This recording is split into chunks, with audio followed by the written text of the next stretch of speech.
save everyone.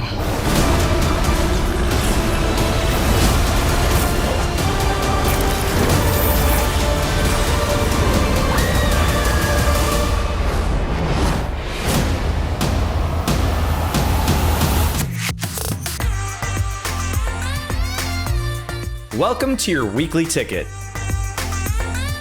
Well, folks unbuckled their belt a notch after their Thanksgiving feast and ventured to the Cineplex, where there was a cornucopia of great films to choose from. The 5-day holiday weekend saw families split their time between Encanto and Ghostbusters Afterlife. Disney's Encanto, a Colombian combination of magic and music, topped the box office with a $40 million holiday weekend. The Ghostbusters sequel was close behind, earning $35 million its second weekend of release. At $88 million currently, Afterlife is awfully close to becoming the 12th film of 2021 to cross the $100 million earned at the domestic box office. The Lady Gaga-led true crime saga House of Gucci opened to $24 million over the long weekend. That haul makes it the biggest opening for an adult drama since 2019's Little Women.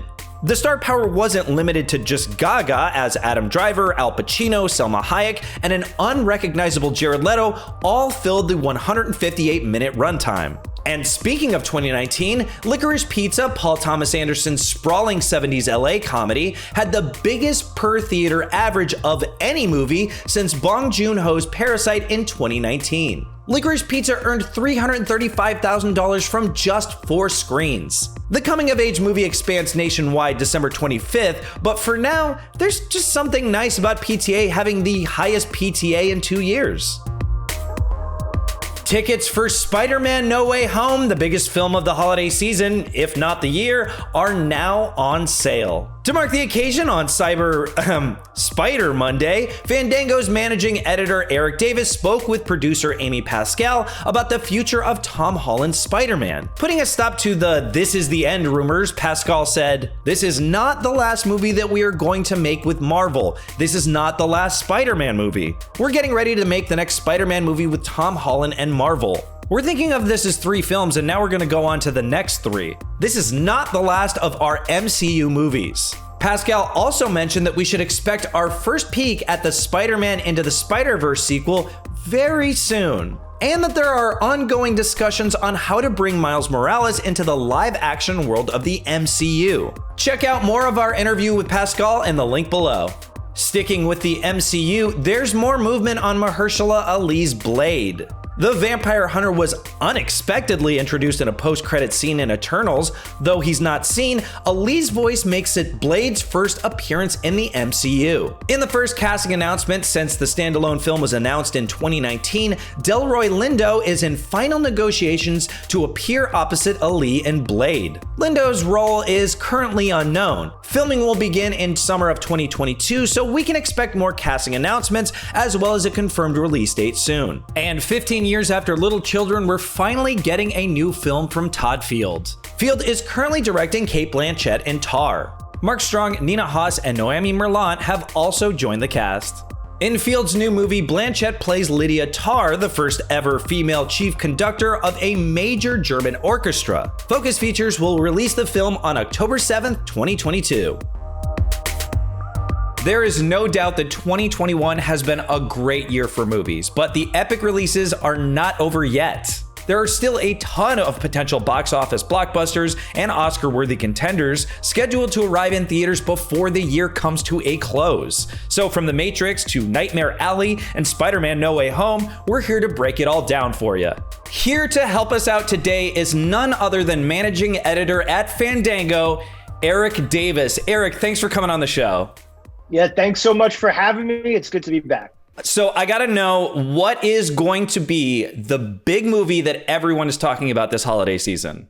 Well, it's going to be Spider-Man No Way Home. I mean, really, this is like the biggest movie that everybody's been talking about all year long. We surveyed thousands of movie fans heading into December, and Spider-Man No Way Home is the most anticipated film according to moviegoers and according to me. What does it lead to? What else does it open up in terms of the future of the Spider-Man universe? A lot of questions still need to be answered. Yeah, and the trailer is trickling out even more questions all along the way. That last one was incredible. Exactly. Yes, it was. And what people should know about this film, in case there's questions, Peter Parker's identity was revealed at the end of the last film. And so everyone now knows who he is. It's causing disarray in his life. But when he asked Doctor Strange to cast a spell so that everyone forgets he's Spider-Man, it opens up this monster can of worms that involves a crack in the multiverse that allows Spider-Man's greatest foes to return to exact revenge upon him. And so a lot of people are excited because they're bringing back villains from previous Spider-Man films that starred Tobey Maguire and Andrew Garfield. And of course, a lot of people are expecting at some point to see those two as well return and be with Tom Holland's Spider-Man. And so I think there's a lot of anticipation for this kind of film because it is a monster crossover movie, not just with characters that are currently existing in other movies, but characters we haven't seen for like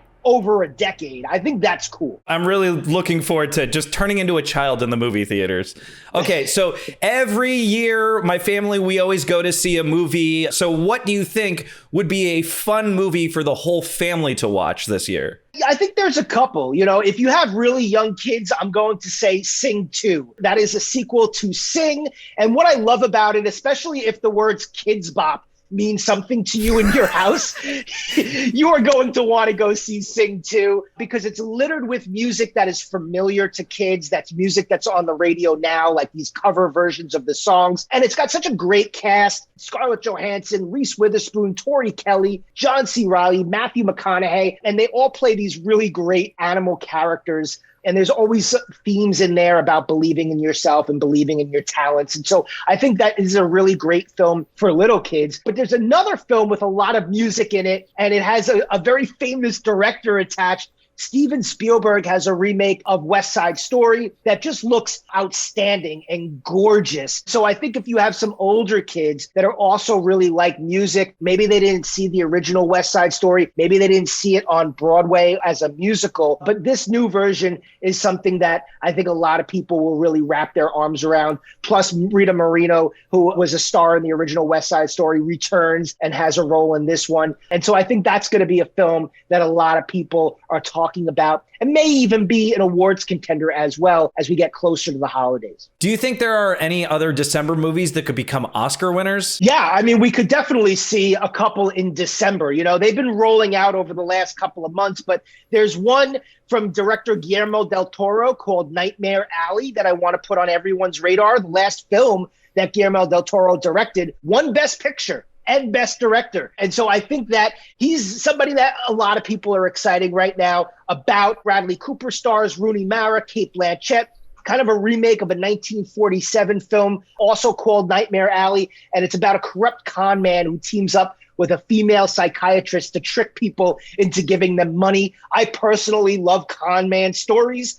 And I think with Guillermo del Toro at the helm, this one's going to be really special. And then I would also recommend a film called Licorice Pizza. It's from one of my favorite writer-directors, Paul Thomas Anderson, who gave us like Boogie Nights and Punch Drunk Love. And I compare Licorice Pizza to those two films because it's light and breezy and fun like those two movies are. This one stars Cooper Hoffman, which is Philip Seymour Hoffman's son in his debut, and Alana Haim, who is part of that female trio, Haim. She's in it as well. And it's a coming-of-age story about a 15-year-old entrepreneur who falls head over heels for a girl in her mid-20s, and he doesn't know what to do about it. So if you like coming-of-age stories and you like Paul Thomas Anderson movies and you like Haim, because the whole family of Haim is in this movie. Oh, nice. I think you'll really like Licorice Pizza.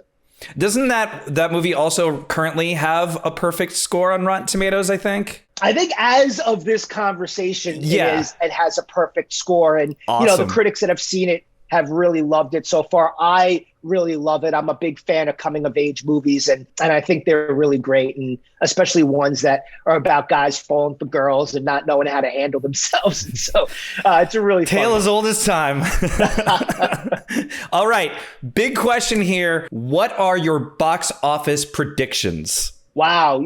I think that there are a couple of big heavy hitters in terms of box office. We haven't had a film in sort of these post-pandemic era that is open to $100 million on an opening weekend, at least in the United States. And so a lot of people are looking at Spider-Man No Way Home as being like that first movie that breaks $100 million at the box office on its opening weekend. And so that film could really be the biggest moneymaker of 2021, which would be interesting because I'm not sure if in this current era of Sony Marvel movies, if they've been able to say that for one of their films. And so I think this one's going to be a really big one. And also I have my eyes on The Matrix Resurrections is probably right here in terms of anticipation for me between Spider-Man and that Matrix movie. So I think if there's another film that's going to make a lot of noise at the box office, it's going to be that Matrix movie because you have Keanu Reeves coming back, Carrie-Anne Moss coming back, Lana Wachowski is directing, and it just looks spectacular, the kind of film you want to watch on the big screen. So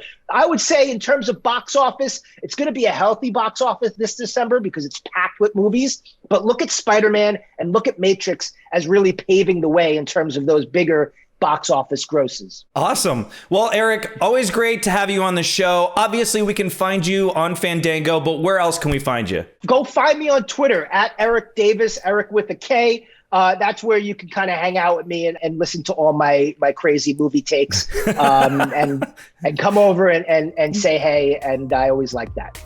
Awesome. All right. Thanks again. In theaters on Friday is Silent Night and Wolf. I just think we should be honest with the kids. We know the Russians want us all dead. They're sending poisonous gas to kill us all in the morning. It's not the Russians, it's the planet. It's very upset.